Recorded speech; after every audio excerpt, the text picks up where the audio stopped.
Hey everyone! Today I'm going to show you how to bypass factory reset protection on any Android phone.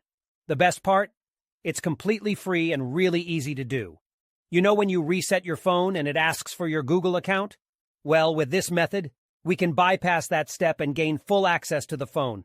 I've successfully done this on over 100 Android phones.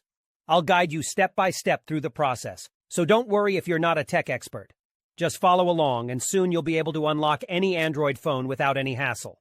So let's get started. Okay, so the next step is to use this website to remove the factory reset protection lock from your Android phone.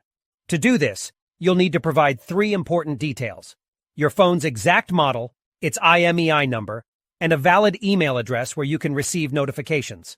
Now you might be wondering how to find your phone's IMEI number. Well, there are several ways to do this. You can check the back of your phone, the original box it came in, or even your carrier's website. Your account details may also have the IMEI and serial number of your device.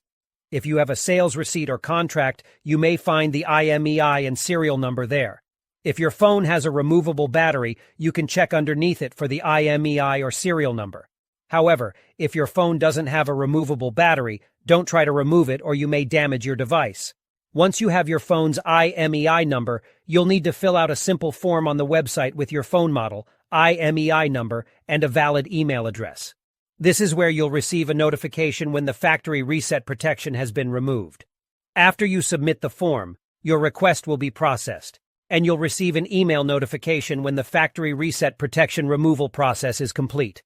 I'll show you an example of what the email should look like by logging into my personal email account. Here's the email I received, saying that the factory reset protection was removed. Let's open it up together. The message confirms that the factory reset protection has been removed, so all you need to do now is restart your phone.